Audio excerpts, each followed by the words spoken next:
The clock on the wall of the administrative office made a sound like a dry bone snapping.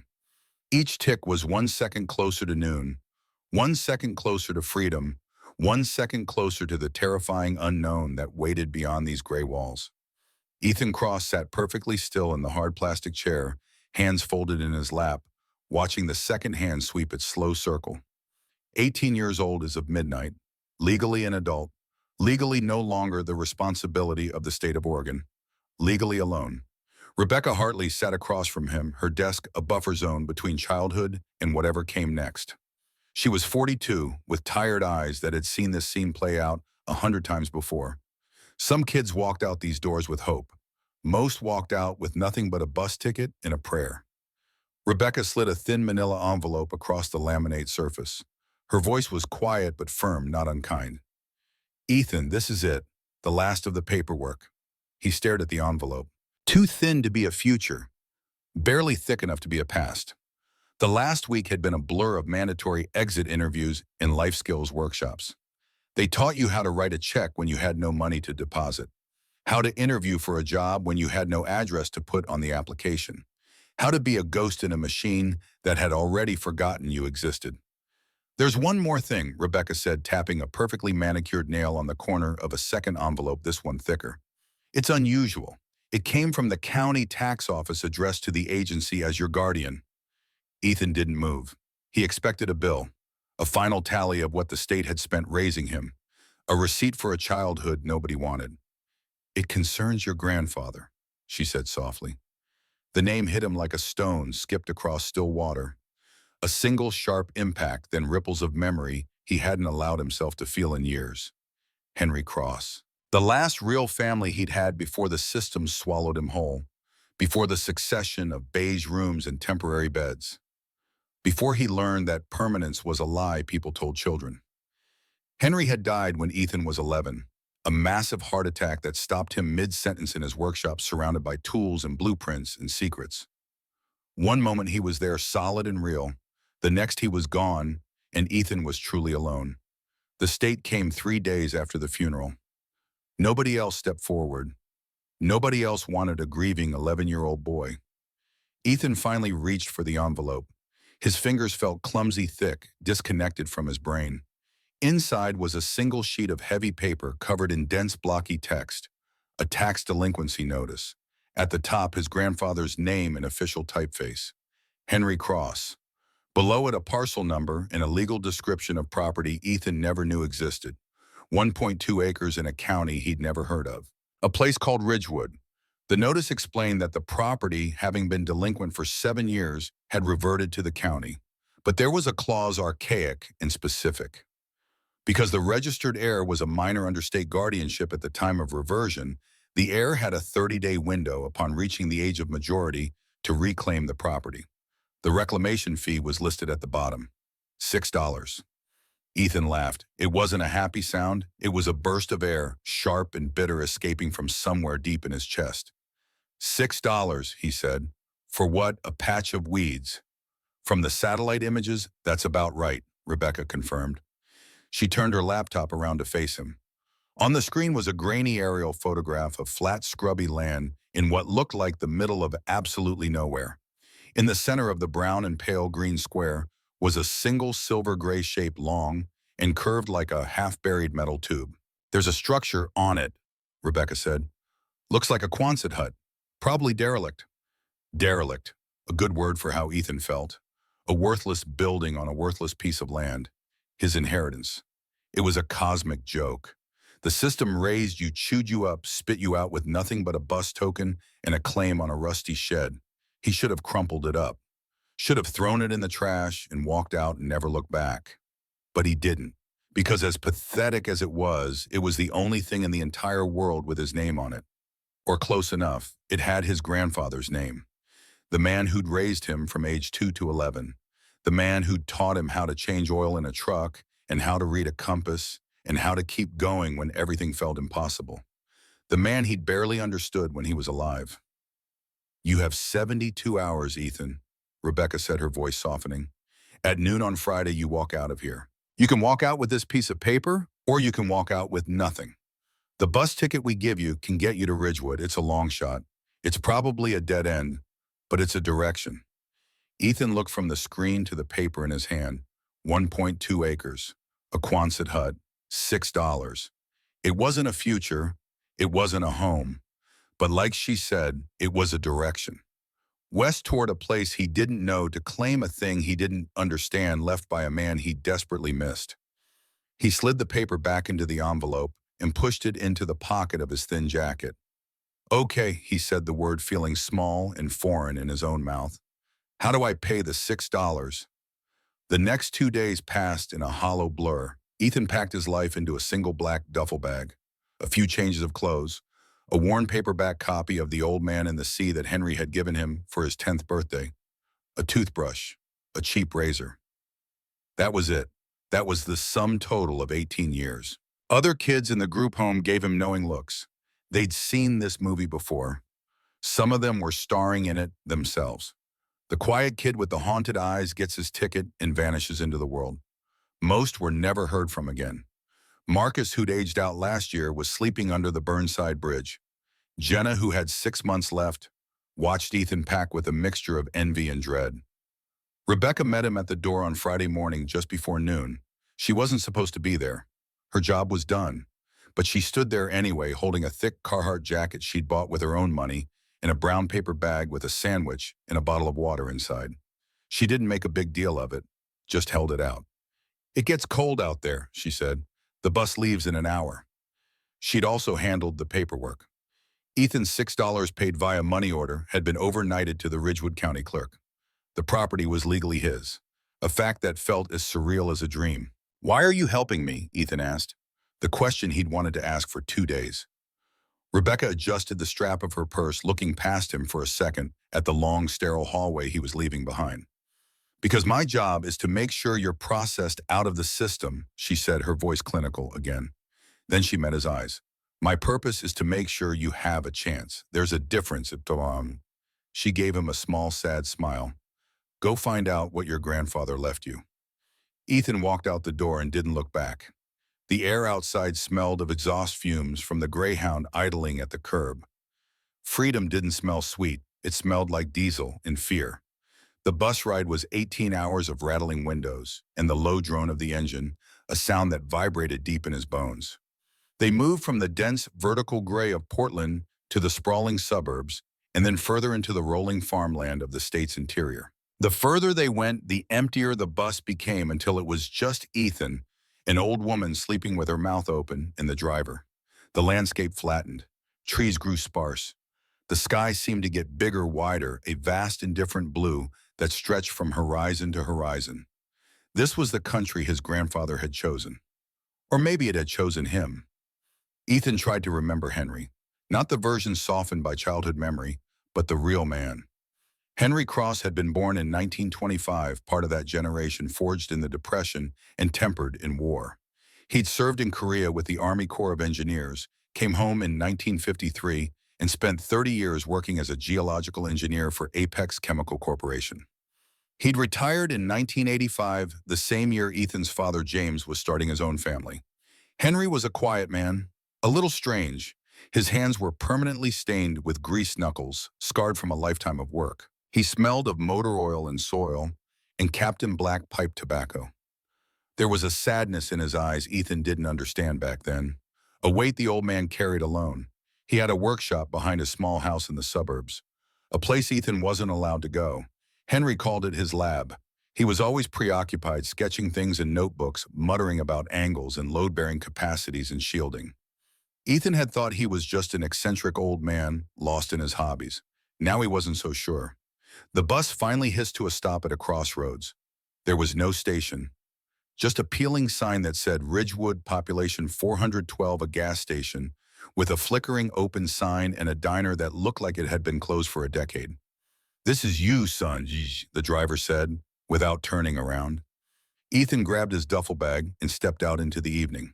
The bus pulled away, its red taillights shrinking into the twilight, leaving him standing in a profound and sudden silence. The air was different here, clean and cold and carrying the scent of dust and something else, something vaguely chemical.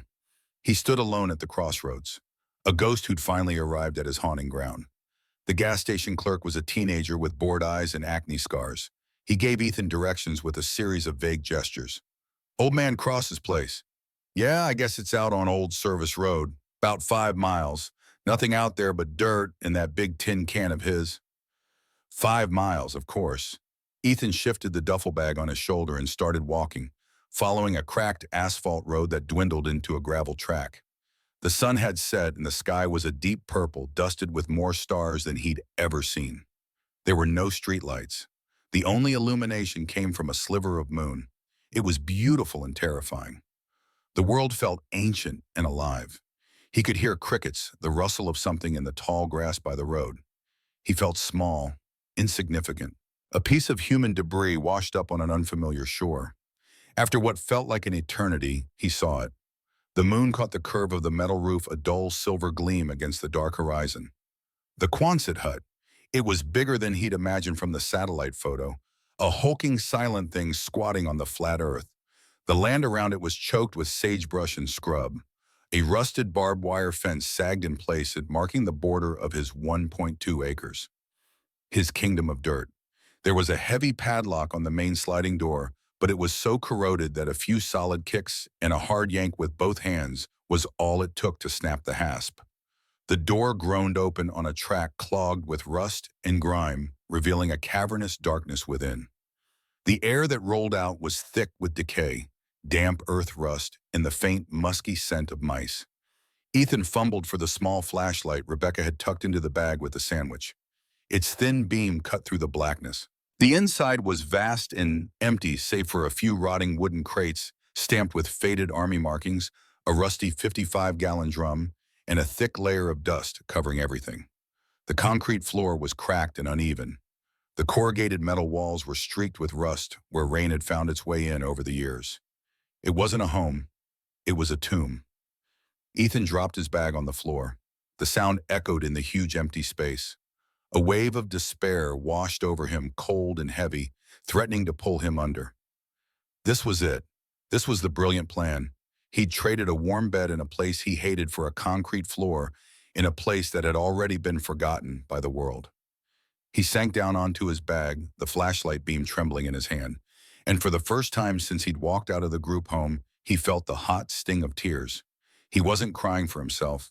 He was crying for Henry. What kind of hope had the old man been clinging to? What was this place supposed to be? The next few days became about simple survival. His first priority was shelter. The Quonset hut was a sieve leaking cold night air through a dozen gaps and holes. He spent hours stuffing rags and fistfuls of dry grass into the seams where the metal panels met the concrete foundation. He used a piece of scrap metal to patch the most obvious hole in the roof. His second priority was water. The gas station was 5 miles away. He couldn't make that walk every day. He found an old rain barrel behind the hut, cleaned it of rust and dead leaves as best he could, and positioned it under the patched section of roof, praying for rain. His third priority was food. He had a little cash from Rebecca, enough for some basics.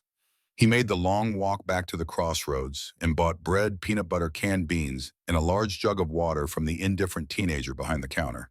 It felt like a supply run for a mission on a desolate planet. Living in the hut was a lesson in discomfort. The days were tolerable, filled with hard physical labor that kept his mind occupied. He swept out years of accumulated dust and debris until his throat was raw. He fought a losing battle against the mice. But the nights were the worst. The cold seeped up from the concrete floor, a damp, persistent chill that got into his bones and wouldn't let go. The wind would howl around the curved metal walls, making the whole structure groan and shudder like a dying animal. In the profound darkness, every rustle, every creak sounded like a threat. He was more alone than he had ever been in his life. And yet slowly something began to shift. The physical work, as grueling as it was, gave him focus. His hands, soft from years of institutional idleness, became calloused and capable. He learned the rhythm of the place, the way the light moved across the floor during the day, the specific pitch of the wind at night. He was no longer just a visitor. He was an inhabitant. The hut wasn't a home, not yet, but it was his. It was during the second week, while trying to clear a space in the far back corner to set up a more permanent sleeping area, that he found it. Half buried under a pile of rotted canvas was a section of the concrete floor that didn't look right. It was a perfect square about 3 feet by 3 feet, and the seam around it was too clean, too deliberate. The rest of the floor was a mess of cracks and upheaval from years of settling. But this square was pristine as if it had been cut yesterday. Curiosity sparked to life a feeling Ethan hadn't had much use for in recent years. He knelt down, running his fingers along the edge. There was no handle, no ring to pull. The square was flush with the surrounding floor sealed tight.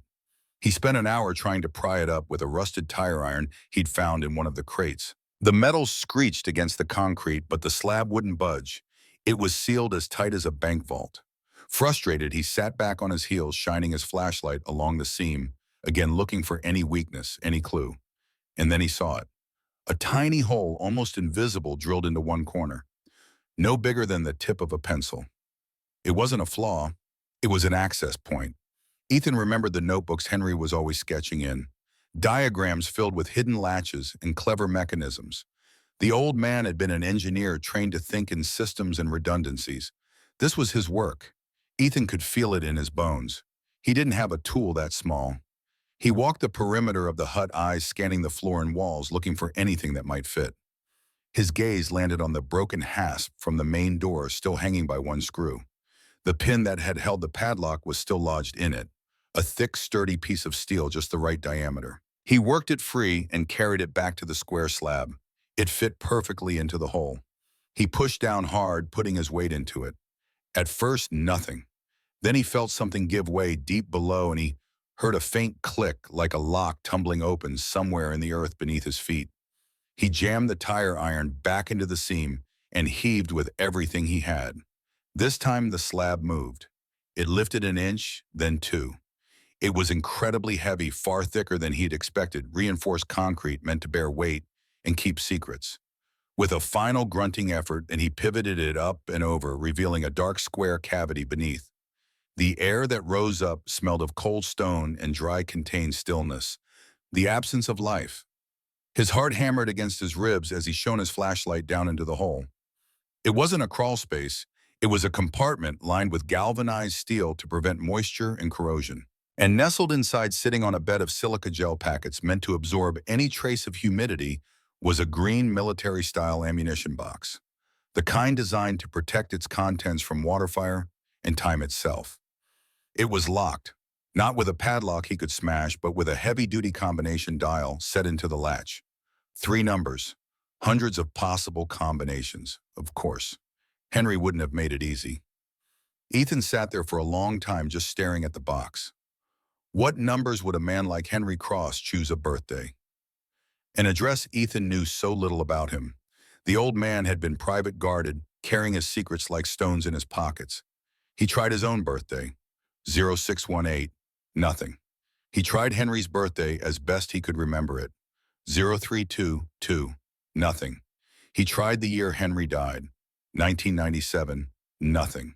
He was about to give up, about to try forcing it open with the tire iron, when a memory surfaced. Faint and distant, like something half remembered from a dream.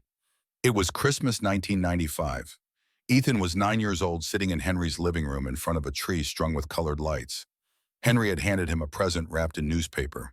Inside was a model airplane kit, a Cessna 172 Skyhawk.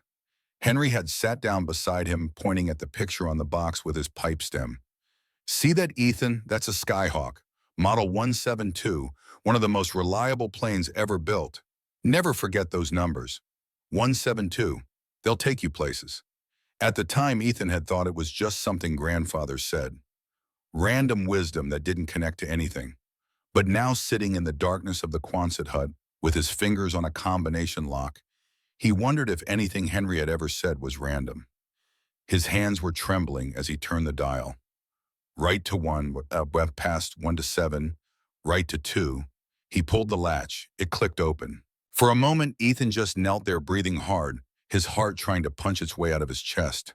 The air in the hut felt thick, charged with something he couldn't name. Slowly, carefully, he lifted the heavy lid. The contents were packed tightly and deliberately.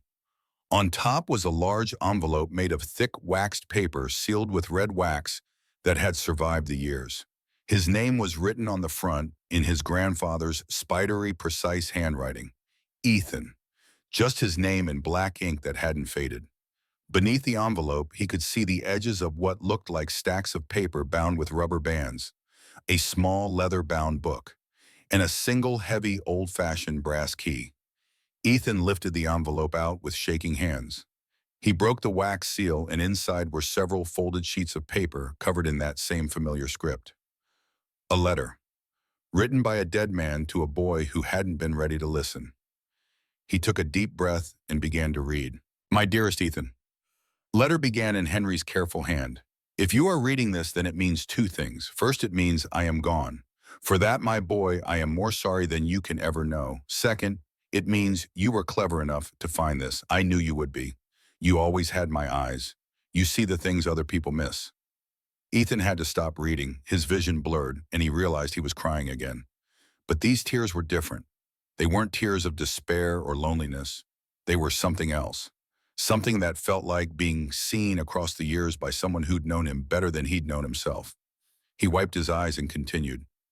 I have not left you much, Ethan. Not in the way the world measures wealth. This land, this ridiculous metal shed, they are a distraction, a shell. I had to make it look worthless so no one would ever look too closely. The world is full of people who only see value in things they can sell. You and I were different. We know some things are meant to be protected. The real inheritance is not this box. This is just the start. This Quonset is a lie. A big, ugly metal lie designed to hide the truth. Beneath your feet is something else entirely. I built it for you. I built it for us. A place to be safe when the world got loud. A place to weather the storm. The key in this box opens the door. The book has the coordinates, though you are practically standing on top of it. Find the northwest corner of the foundation slab 10 paces in. You'll find another surprise in the floor. Use the key. Go down, Ethan. Go down and see what I was really working on all those years. Be careful. Be smart. And do not trust anyone who comes asking about this land. They are not your friends. More will be explained. This is just the first step. All my love, Gramps. There was a postscript added in a shakier hand, as if written at a different time. You remember the Cessna 172, don't you? The number to open the box was just the beginning. When you go down below, remember this. 172 feet, that's how deep I dug. Deep enough that they'll never find it. Ethan read the letter 3 times, his mind reeling. A place beneath his feet. Something Henry had built. 172 feet deep. That was impossible. A 70-year-old man couldn't dig a hole that deep. Not alone, not in secret. It would take machinery-time expertise. It would take the kind of obsessive dedication that bordered on madness. But the evidence was in his hands, the box, the letter, the key. Henry Cross didn't deal in fantasies. Ethan set the letter aside and pulled out the leather-bound book. It was a surveyor's log, the kind professional engineers used in the field. The pages were filled with Henry's precise drawings, calculations and notes, diagrams of soil composition, load-bearing estimates, ventilation schematics, water table measurements, and on the first page a hand-drawn map of the property, a simple rectangle representing the Quonset hut, and beneath it, sketched in cross-section, something that made Ethan's breath catch in his throat. A shaft, descending straight down from the northwest corner of the hut, 172 feet into the earth. At the bottom, a chamber, 20 feet by 40 feet. Reinforced walls, a sealed door. Henry had built a bunker, a real honest-to-God fallout shelter buried deep enough to survive anything short of a direct nuclear strike. And he'd done it in secret over the course of years while raising a grandson and keeping up the appearance of a normal retired life. The question wasn't what Henry had built. The question was why. Ethan grabbed the flashlight and the brass key and scrambled to his feet. His pulse hammered in his ears as he paced out the measurements from the journal. Northwest corner of the foundation slab, 10 paces toward the center of the hut, 5 paces from the north edge. He knelt and swept the dust away with his hand. And there it was. Not a square slab this time, but a heavy steel plate flush with the floor. 4 feet by 4 feet, edges barely visible. And in the center, an old-fashioned keyhole 2 inches in diameter, worn smooth from use. The brass key slid in perfectly. It took all of Ethan's strength to turn it. The mechanism resisted at first, frozen by years of disuse, but then it gave way with a deep, resonant thud that seemed to come from far below. A series of clicks followed metal bolts, retracting in sequence one after another. Ethan found the edge of the plate and pulled. It was incredibly heavy but perfectly counterweighted. After the initial resistance, it lifted smooth and silent hinges hidden somewhere below. It swung up and over, revealing a square shaft descending into absolute blackness. A wave of cold, dry air washed over his face. It smelled different from the musty dampness of the hut. This air was sterile, filtered, contained. The smell of a place that had been sealed away from the world for a very long time. Ethan stood at the edge of the shaft, his flashlight beam cutting a nervous path downward. He couldn't see the bottom. Just a steel ladder bolted to the wall, rung after rung, disappearing into the dark. Henry's words echoed in his mind. "Go down, Ethan." He took a deep, shuddering breath and stepped onto the first rung. The metal was cold beneath his hands. Solid. Real. He began to descend. The ladder went down and down, 20 feet, 40 feet, 60 feet. Small LED lights were mounted to the wall every 20 feet or so, and to his amazement, they still worked, casting a faint glow that barely pushed back the darkness. Henry must have wired in some kind of power source. Solar panels on the surface, maybe hidden beneath camouflage netting. At 85 feet, Ethan stopped to rest. His arms ached. His legs trembled. When he looked up, the entrance was a distant square of lesser darkness. When he looked down, there was still no bottom in sight. He kept climbing. 100 feet, 120, 150. The temperature dropped noticeably. The air grew thinner, or maybe that was just his imagination, his lungs working harder from exertion and fear. At 172 feet, his boots finally touched solid ground, a concrete platform 10 feet by 10 feet. Ahead of him was a massive steel door, the kind you'd see on a bank vault. A large wheel handle was set in the center. No lock, just the wheel. Ethan approached the door and touched the cold metal surface. Embossed near the top were two letters, H.I. Henry, Cross, 1996. He gripped the wheel with both hands and turned. It was stiff, but it moved, the mechanism well-maintained despite the years. Bolts retracted with heavy metallic clanks. 8 full rotations, and then a final solid thunk as the seal broke. The door swung inward to smooth on its balanced hinges. Lights flickered on, automatically triggered by some motion sensor Henry had installed. Warm air flowed out, carrying with it the faint scent of old paper and machine oil. Ethan stepped through the doorway into another world. It wasn't a crude shelter dug by a paranoid old man. It was a fully finished living space, clean and organized and utterly surreal. The walls were painted white. The floor was smooth, epoxy-coated concrete. The ceiling was 8 feet high, fitted with fluorescent light panels that hummed softly to life. The main room was 20 feet by 40 feet, just as the journal had shown. It was divided into sections by low walls and shelving units, creating distinct areas for different purposes. To the left was a living area, a cot with a vacuum-sealed mattress and blankets, a small wooden table with 2 chairs, a bookshelf filled with technical manuals, survival guides, and novels. Hemingway, Steinbeck, Cormac McCarthy, books about men alone in hard places. In the center was a kitchen and storage area. Metal shelving units held hundreds of canned goods, their labels faded but still readable. Beans, soup, vegetables, all dated between 1994 and 1996. Cases of military MRS stacked neatly. Freeze-dried food in sealed pouches. A comprehensive medical kit. Water purification tablets. A 500-gallon water tank stood against one wall connected to a hand pump and a multi-stage filtration system. A gauge on the side showed it was still 80% full.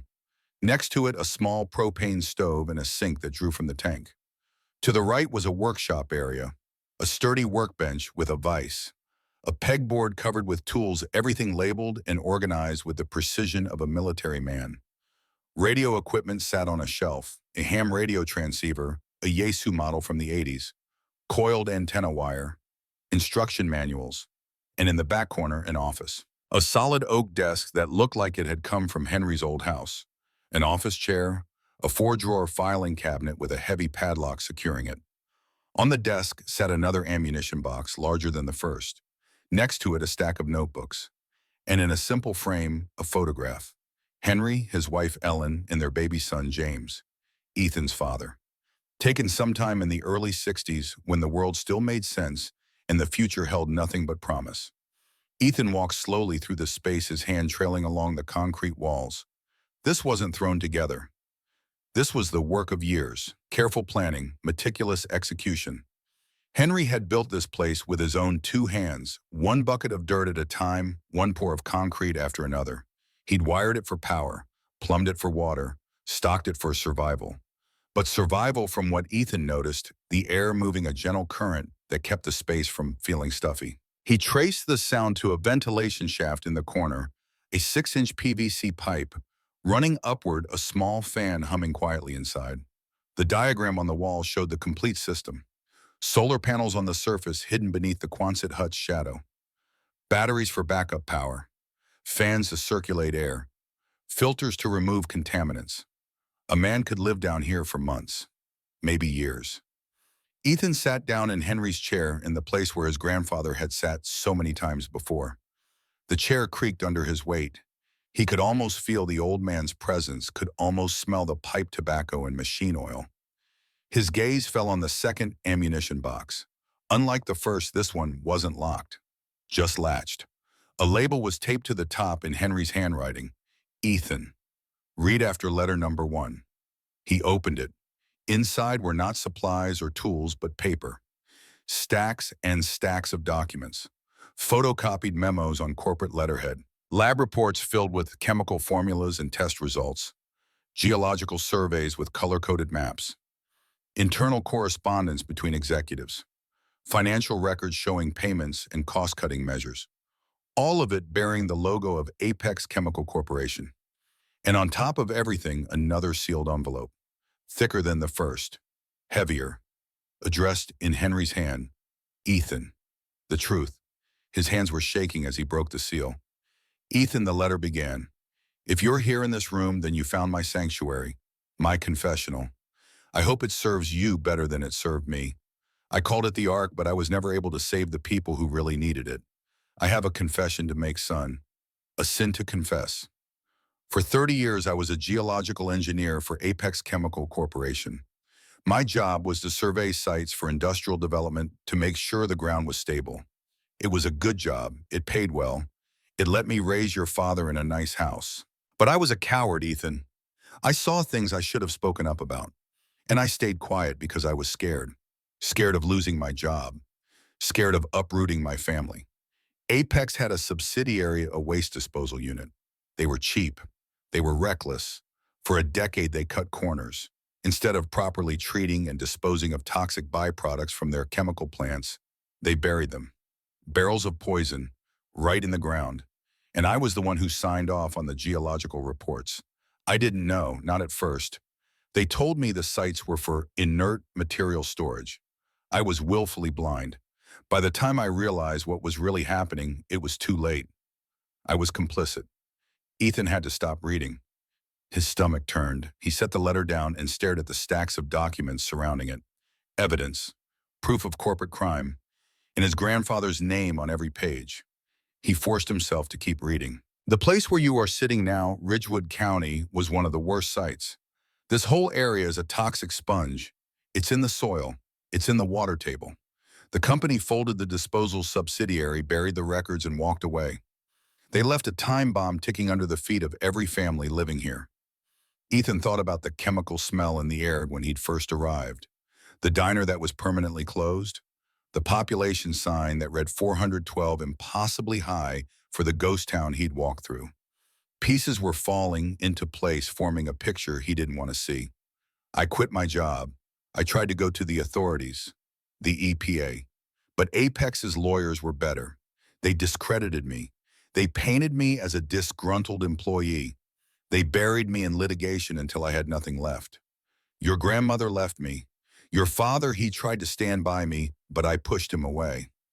I was toxic, Ethan, in every sense of the word. The guilt ate me alive. When your parents died in that car crash, I knew it was a kind of judgment. I had failed everyone I ever loved. Ethan stared at that line. The car crash. Henry had always made it sound like a tragic accident, something random and cruel. But the way he wrote it now, a kind of judgment, suggested something else, something darker. His father had died in 1988 when Ethan was 2 years old. Brake failure on Highway 395. The official report said it was mechanical failure, bad luck, one of those things that happen. But James Cross had been a mechanic trained by Henry himself. He would have known if his brakes were failing. Ethan pushed the thought aside and kept reading. I spent the rest of my life and every penny I had left trying to build a case. This bunker, this was my command center. I bought this worthless land under a different name. I built this place with my own 2 hands. I gathered the proof, the original survey, maps I doctored under duress, the shipping manifest I copied, the internal memos I smuggled out. It's all in this box, Ethan, the truth. But I was one old man. I was running out of time. Recently, a new company, a real estate firm called Silverton Development, started buying up land all around here. Quietly, they've been making offers, generous offers. But Silverton is just another name. I checked their corporate filings. They're a wholly owned subsidiary of Apex Chemical Corporation. They're not here to build condos, Ethan. They're here to bury their sins for good, to acquire every last acre and lock it down so no one ever digs deep enough to find what's underneath. They will come for this land. They will make you an offer. They will offer you more money than you have ever dreamed of, enough to go anywhere, to start a new life and forget this place ever existed. It's the easy way out, the safe way out, the way I should have taken 30 years ago. Ethan felt a chill run down his spine. Henry had known, had predicted exactly what would happen. Even from the grave, the old man was still trying to protect him. Inside this box with the documents, you will find my last secret. It's what's left of my pension, my life savings, cash. I called it my fight money. It's not enough to make you rich, but it's enough to live on for a while. Or it's enough to hire a lawyer, enough to start the fight I could never finish. The choice is yours, my boy. You owe this place nothing. You owe me nothing. You can take the money and run, or you can take the buyout and run. No one would blame you. God knows you've earned an easy life. Or you can stay. You can use what I've left you. You can be the man I never had the courage to be. You can bring the truth to light. It will be hard. It will be dangerous. They will fight you. But it's the right thing to do. The harder right. Whatever you choose, know that I loved you. Know that in the end, all I wanted was for you to be safe and to be proud of the name you carry. Your loving grandfather, Henry. Ethan slowly lowered the letter. He sat in silence for a long moment, the hum of the ventilation system the only sound. Then he reached into the box past the stacks of documents and pulled out what lay beneath. Wrapped in oilcloth were thick, dense bricks of cash. $100 bills banded and organized. He didn't count it, but there had to be $500,000 there. Maybe more. Everything Henry had saved over a lifetime of work set aside for a purpose that had outlived him. The fight money. Ethan thought about what he could do with that money. He could buy a car, rent an apartment in Seattle or Portland, enroll in community college, start over somewhere nobody knew his name or his history. He could be free of this place, free of the burden Henry had carried, free of the choice that was being laid at his feet. Then he thought about his grandfather, the quiet, sad man who'd been secretly a warrior.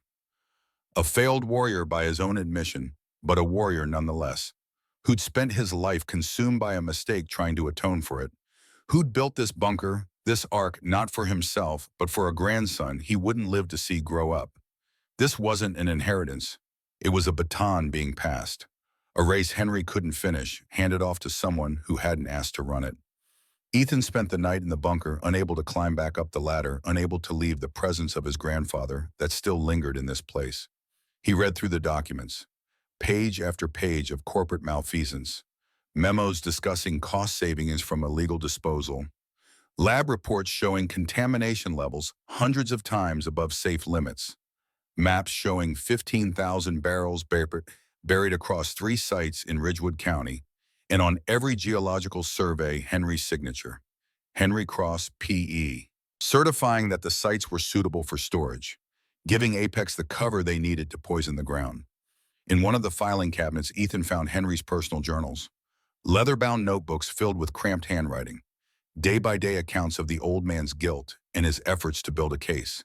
He wrote about local families, names, addresses, medical histories, a man named Cooper, whose wife died of leukemia at 47, a farmer named Morrison, whose well water turned brown and whose cattle developed tumors, children born with birth defects that doctors called bad luck, but Henry knew were anything but. The old man had mourned them all, had carried their suffering like stones in his pockets. One entry dated March 1988 made Ethan's blood run cold. James is asking too many questions. He found some of my old files. Wanted to know why I left Apex. I told him to drop it. Told him it was old business, better left buried. But he has my stubbornness. He says if I won't go to the authorities, he will. I should be proud. Instead, I'm terrified. These people don't forgive. Don't forget. The next entry was dated March 20th, 1988. James is dead. They said his brakes failed on Highway 395. I know better. He was going to the state EPA office in Bend. He'd called them, made an appointment, and now he's gone. They killed my son. This is my fault, my sin. I should have warned him. Should have told him to stop. But I thought maybe if he succeeded where I failed, I was wrong. And Linda, poor broken Linda, she'll never recover.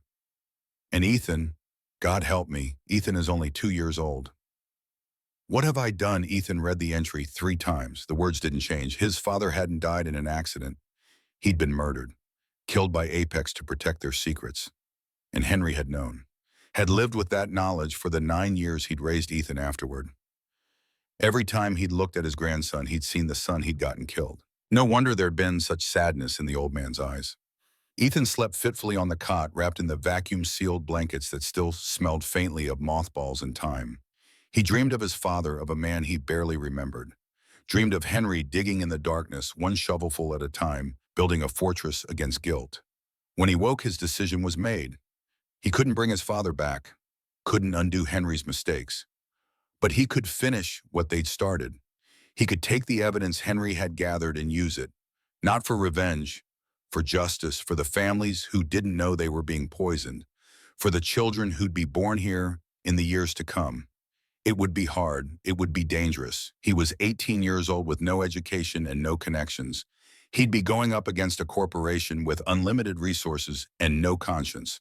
But Henry had given him the tools, the evidence, the money, and most importantly, the choice. Ethan climbed back up the ladder 172 feet, emerging into the morning light of the Quonset hut. He sealed the hatch behind him, swept dust over it to conceal it once more. Then he walked the 5 miles into town to the gas station with the payphone outside. He called Rebecca Collect. When she answered, he could hear the surprise in her voice. "Ethan, are you okay? It's been 2 weeks." "I need help," he said. "I've found something big.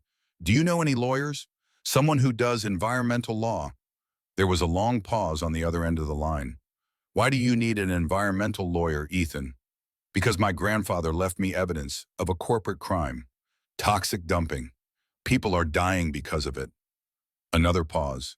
Then Rebecca's voice changed, became firm and focused in a way he'd never heard before. "Don't talk to anyone else. Don't let anyone on that property. I'm going to make a call." 2 days later, a beat-up Toyota Tacoma came rattling up the gravel road. A woman got out, late 20s, with tired eyes and a determined jaw. She introduced herself as Maya Singh, attorney at law, environmental and community law. Rebecca had sent her. Ethan showed her everything: the bunker, the documents, Henry's confession, the evidence of decades of illegal dumping. Maya spent 5 hours reviewing it all, her expression growing more grim with each page. When she finally looked up, she removed her glasses and rubbed her eyes. "Ethan, do you understand what you're holding here?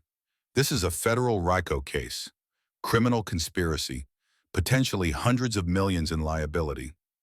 Can we win?" Maya was quiet for a moment. "Define win. If you mean, will Apex be held accountable? Will victims get compensation? Will the site be cleaned up, Owen? If you mean, will you survive the process, I honestly don't know. They have unlimited resources. They'll try to discredit the evidence. Discredit you.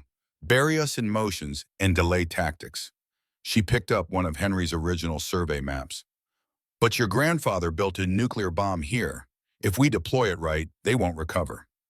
3 days after Maya's visit, a black Cadillac Escalade came up the road. A man stepped out, expensive suit and polished shoes absurd against the desert backdrop. He introduced himself as Garrett Walsh from Silverton Development. He didn't waste time with pleasantries. Ethan Cross, we've been trying to reach the owner of this parcel. I represent a group of investors interested in this region. We're prepared to make you a very generous offer. Ethan stood his ground. I'm not selling. Walsh's smile tightened fractionally. Perhaps you haven't heard my offer. $250,000. Cash. Close in 30 days. He pulled out a check already filled out and held it up for Ethan to see. $250,000. More money than Ethan had ever imagined having. Enough to disappear.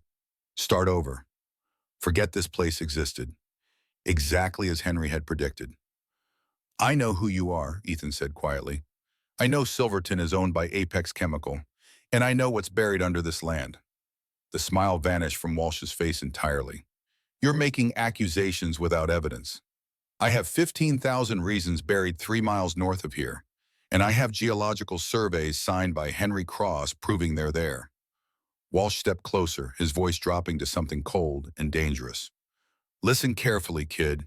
Your grandfather tried this. It didn't work out well for him. Take the money, disappear, or accidents happen to people living alone in the middle of nowhere. Ethan met his eyes and didn't flinch. Get off my property. Walsh stared at him for a long moment, then turned and walked back to his vehicle. Before getting in, he looked back over his shoulder. You'll regret this. We always get the land we want. The Escalade kicked up a cloud of dust as it drove away, leaving Ethan standing alone in front of the Quonset hut. His hands were shaking, adrenaline flooding his system. But he didn't regret it. He'd crossed the Rubicon. There was no going back now. The war had begun. Maya moved fast. Within a week, she'd filed an injunction in Ridgewood County Circuit Court seeking to prevent Silverton Development from harassing Ethan or attempting to purchase additional land in the area. The legal document was 50 pages long, dense with citations and precedents, but the heart of it was simple. A corporation was trying to silence a whistleblower, and the court needed to intervene. The response from Apex came faster than either of them expected. Their lawyers, a team from a white shoe Portland firm that billed $800 an hour, filed a motion to dismiss based on statute of limitations. The alleged dumping had occurred decades ago. Any claims were long expired. They also filed a countersuit against Ethan, personally claiming defamation and demanding $10 million in damages. The message was clear. They would bury him in litigation costs until he had nothing left. But Maya was a different kind of lawyer. She'd spent 5 years at a nonprofit legal aid clinic before going into private practice. She knew how to fight without unlimited resources. She used Henry's journals to argue that the statute of limitations shouldn't start until the evidence was discovered, which was when Ethan opened the box. She documented the pattern of corporate cover-up and intimidation. She made the case not just about Ethan, but about an entire community that had been poisoned without their knowledge. And slowly, carefully, she began building a class action lawsuit. The first person to join was Edith Cooper. She was 72 years old, a widow whose husband had died of leukemia in 2001. Maya had knocked on her door with a copy of Henry's journal showing her the entry where he documented Walter Cooper's illness and connected it to contaminated well water. Mrs. Cooper had wept, not from sadness, but from rage. Rage that someone had known, that someone had written it down and tried to warn people and been silenced. She signed the plaintiff agreement with a shaking hand and told Maya she'd testify to anything, anytime, anywhere. Then came Dale Morrison, the farmer, whose well had turned foul in 1998. His son had been born a year later with severe cerebral palsy. The doctors had called it bad luck, a random genetic mutation. But Maya showed him the lab reports from 1982 stamped with Apex letterheads showing benzene contamination in the aquifer directly beneath his property.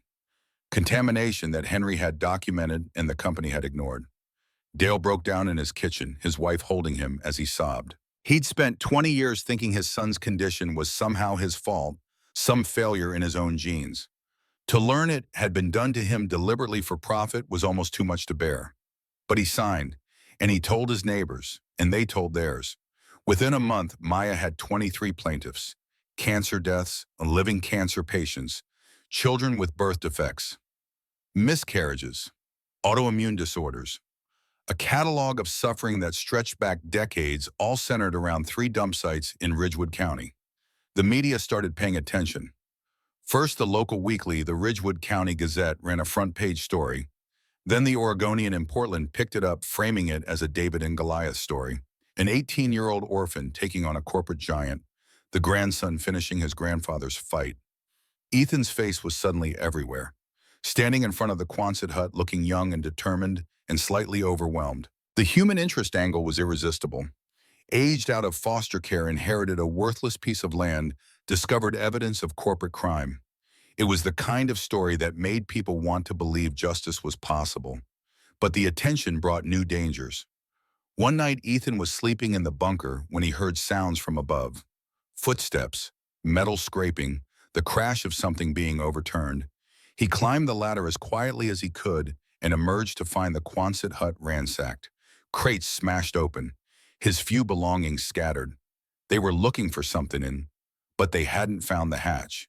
The entrance to the bunker remained concealed beneath its layer of dust and casual debris. The evidence was safe. Ethan filed a police report, but the sheriff seemed less than interested. Break-ins happened, kids looking for copper wire or anything they could sell. The deputy took notes and told Ethan to invest in better locks. The legal bombardment intensified. Apex filed motion after motion, each one requiring Maya to respond, each response costing time and money. They subpoenaed every record from Ethan's time in foster care, looking for anything they could use to discredit him.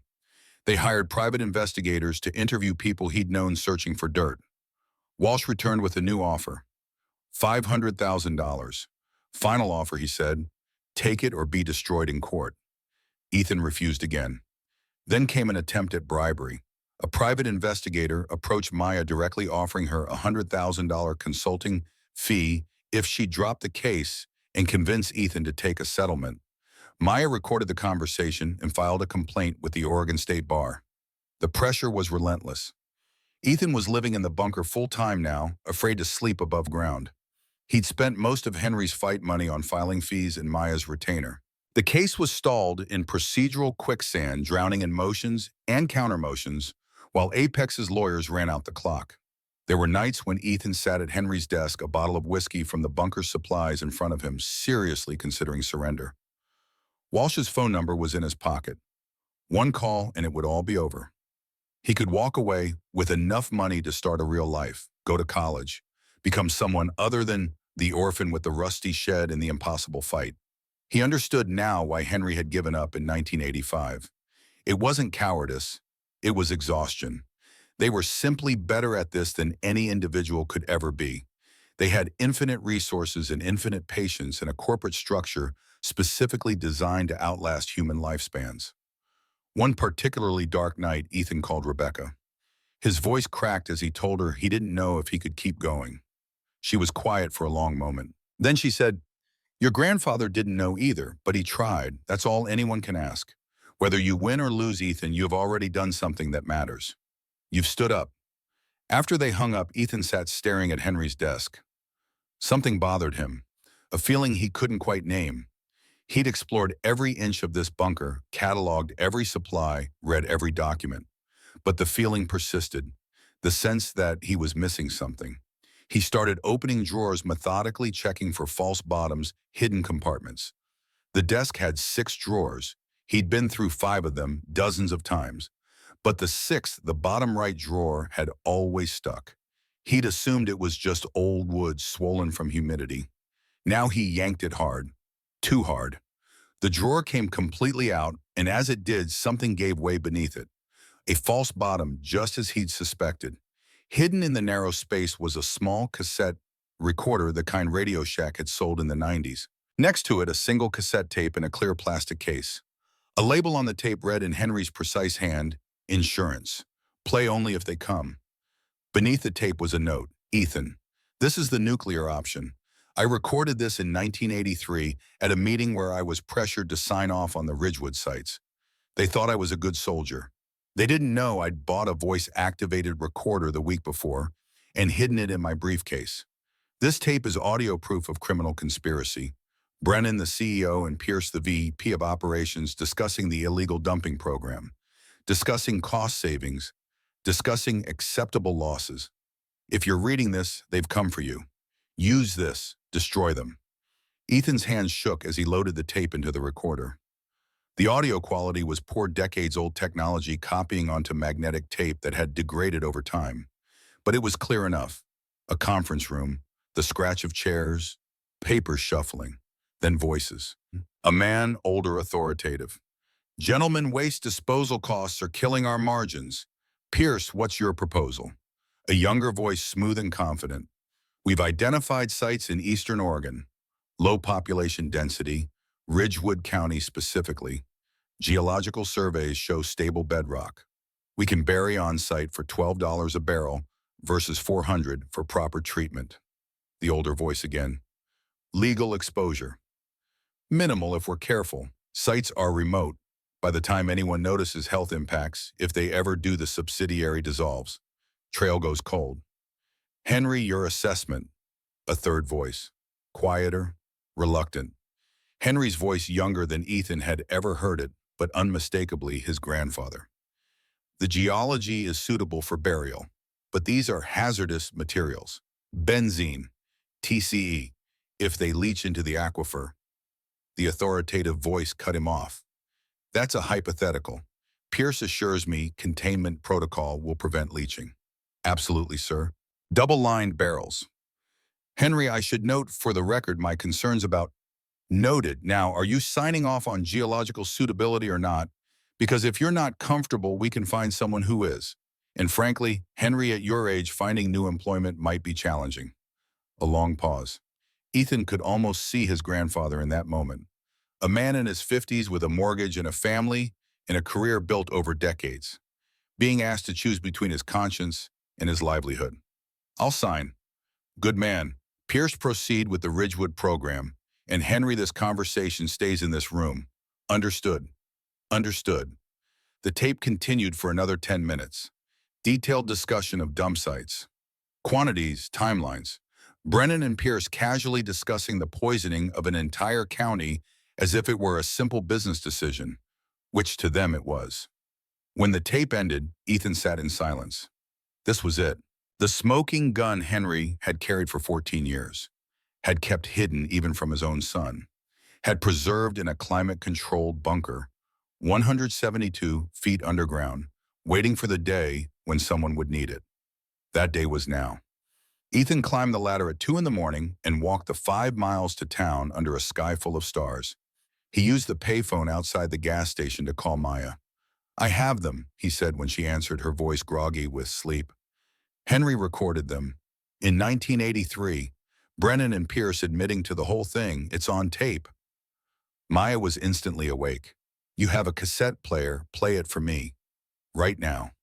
Ethan fed quarters into the phone and held the recorder up to the receiver. Even through the tinny payphone speaker, even across the poor connection, the tape's impact was undeniable. When it finished, Maya was silent for a long moment. Jesus Christ, she finally said. Ethan, this isn't just a civil case anymore. This is criminal conspiracy, federal RICO charges. Brennan goes to prison for this. She arrived at the bunker 6 hours later with a digital audio recorder and a forensic audio expert. They transferred the tape to multiple digital formats, created authenticated copies, had the experts certify the recording's age and legitimacy. Then Maya filed an emergency amended complaint. The new filing included the tape transcript. Added Thomas Brennan, now 78 and retired in Arizona as an individual defendant.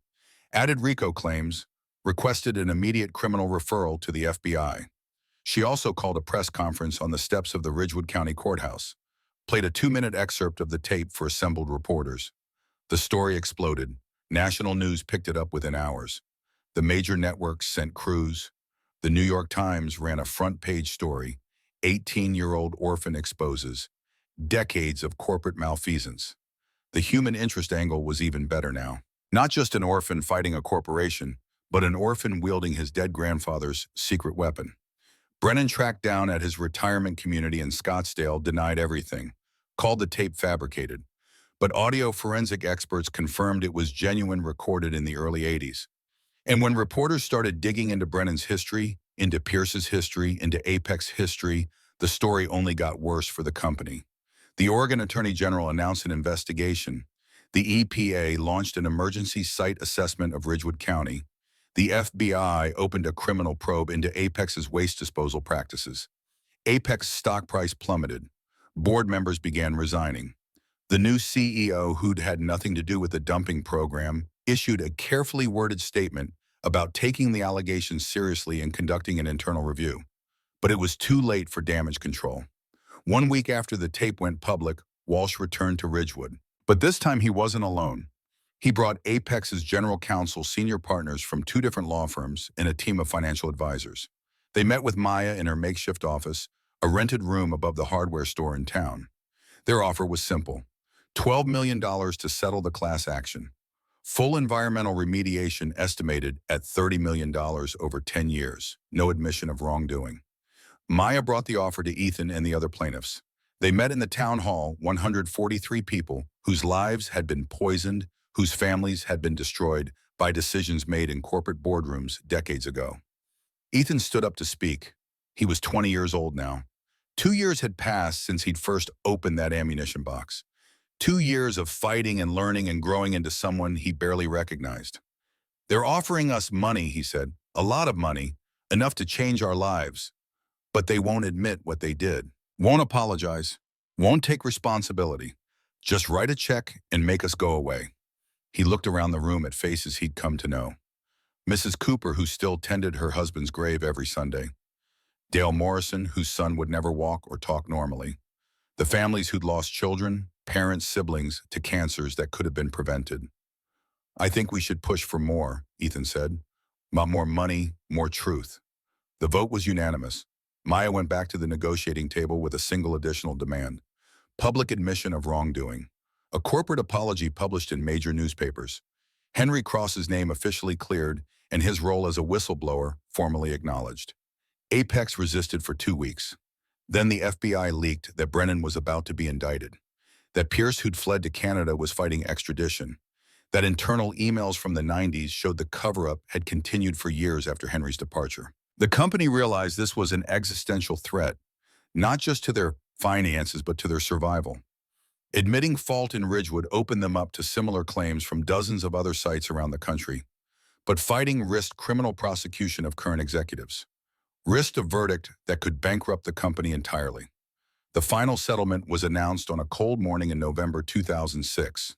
$45 million split between victim compensation and environmental remediation.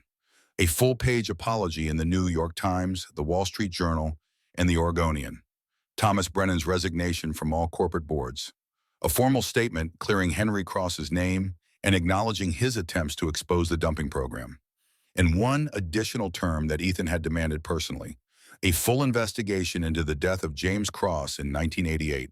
2 weeks later, a private investigator's report was delivered to Maya's office. It included a confession from a retired mechanic who'd been paid $10,000 in 1988 to sabotage James Cross's truck.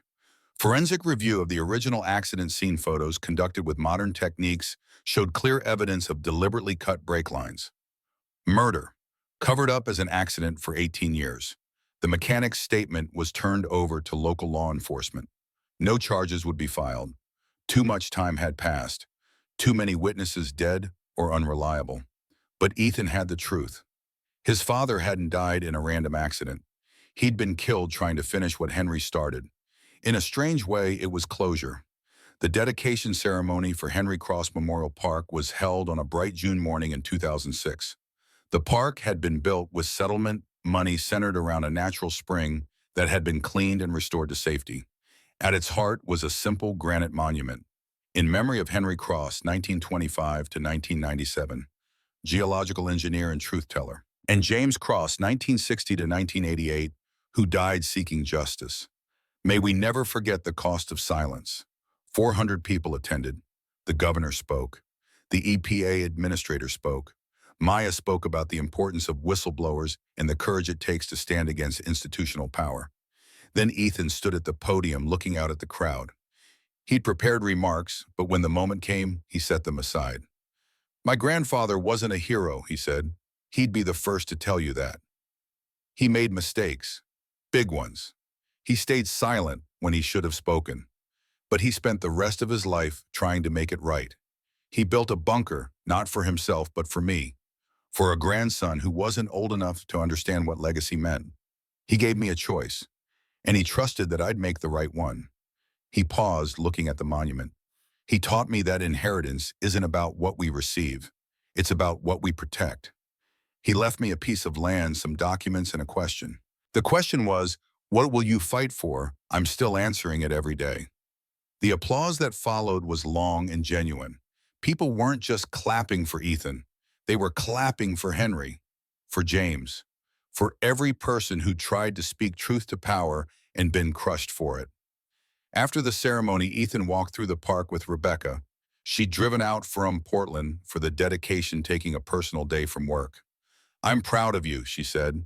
When I handed you that envelope 2 years ago, I wasn't sure you'd survive. Most kids don't.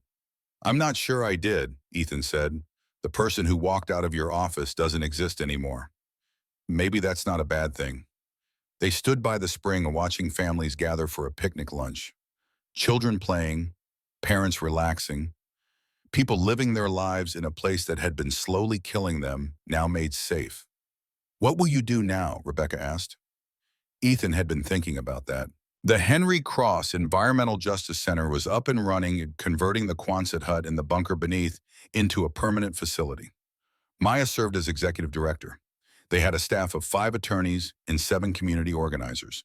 They were already working on 3 similar cases in other states, helping whistleblowers come forward, helping communities fight back against corporate polluters. There's a girl aging out in Idaho, Ethan said. Rebecca sent her my way. Her parents died from exposure to industrial solvents, factory near Boise that dumped illegally for 20 years. She has documents her father kept, doesn't know what to do with them. Rebecca smiled. And you're going to help her. Someone helped me, seemed like the thing to do. They walked back toward the parking area where Ethan's truck was parked. Not the old Ford that had belonged to Henry, but a newer model, practical and reliable. He'd learned to value reliability over sentiment. Before she left, Rebecca hugged him tight. Your grandfather would be proud, she said, both of them. Ethan watched her drive away, then got in his own truck and headed back toward the property. The Quonset hut looked different now. Cleaned up, painted. A sign outside read Henry Cross Environmental Justice Center. Hours were posted, a phone number people could call.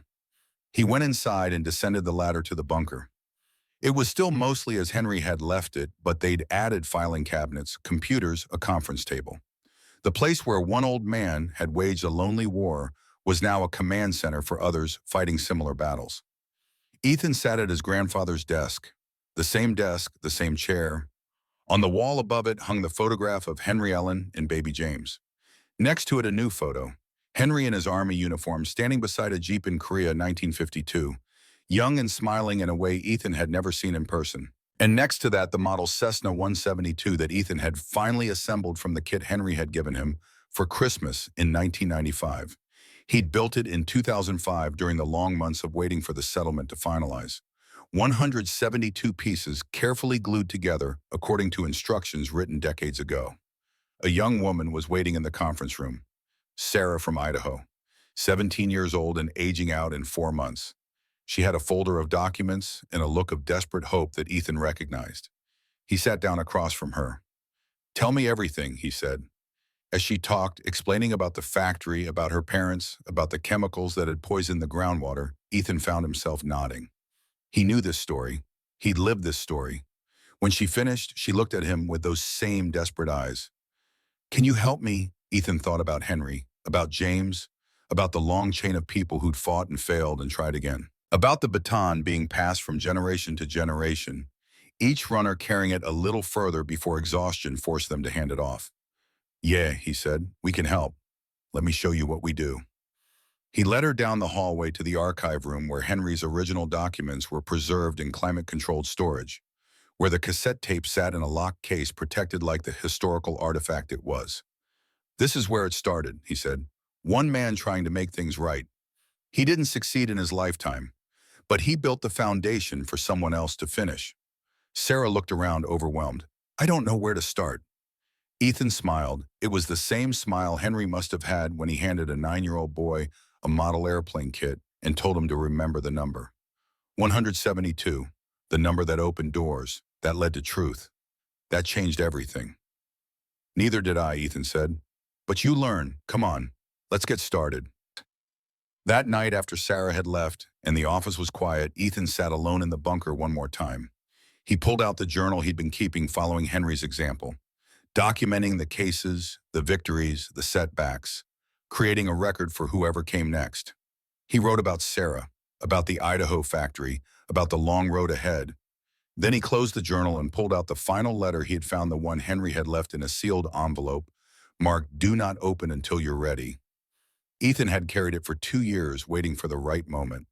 Maybe this was it. He broke the seal. The letter was short. "Ethan, if you're reading this, then you chose the hard road. I knew you would. You have my stubbornness, my inability to let injustice stand unchallenged. I'm sorry for the burden I placed on you. Sorry you had to grow up so fast. Sorry you had to fight a battle that should never have been yours. But I'm not sorry I left you the choice. Because choosing is what makes us human. We can take the easy path or the hard one. We can protect ourselves or protect others. We can stay silent or speak truth. You chose truth. That makes me prouder than I have words to express. The fight isn't over. It never is. There will always be someone trying to profit from others' suffering. Always someone willing to poison the earth for quarterly earnings. But there will also always be people like you, like James, like me at my best moments. People who see wrong and can't walk away. Keep fighting, son. Not because you'll win every battle, but because the fighting itself matters. Because standing up is more important than the outcome. I love you. I'm proud of you. And wherever I am now, I'm watching. Finish what we started. Gramps. Ethan folded the letter carefully and placed it in the archive next to all the other documents that told the story of Henry Cross. A flawed man who'd made terrible mistakes and spent his last years trying to atone. A father who'd lost his son. A grandfather who'd bet everything on a boy he'd never see grow up. He climbed the ladder one more time, sealed the hatch, and stepped out into the night. The desert air was cool and clean. Above, more stars than anyone could count stretched from horizon to horizon. Somewhere out there, other people were being poisoned. Other families were suffering. Other truths were being buried. But somewhere out there, other people were also finding hidden boxes and secret letters and the courage to fight back. The baton kept moving. The race continued. And Ethan Cross, 20 years old and tired but not broken, was ready to run his leg. He locked the Quonset hut and climbed into his truck. Tomorrow he'd start working on Sarah's case. Tomorrow the fight would continue. But tonight he let himself feel what he'd been holding back for 2 years. Pride, grief, gratitude. Love for men he'd never fully known, but who'd shaped everything he'd become. "Thanks, Gramps," he said quietly to the empty desert. "I'll finish it. I promise." The engine started with a reliable rumble. Ethan put the truck in gear and drove away from the property, leaving behind the bunker and the evidence and the ghosts of 2 generations. But he'd be back tomorrow, and the day after, and every day until the work was done. Because that's what you did when someone handed you a legacy. You carried it forward, you passed it on. You made sure the sacrifice meant something. Ethan Cross had inherited a piece of worthless land and $6 worth of trouble. He'd turned it into a movement, into hope, into proof that one person armed with truth could change the world. Not overnight, not easily, but absolutely undeniably possible. The fight for Ridgewood was over. The fight for everywhere else was just beginning, and he was ready.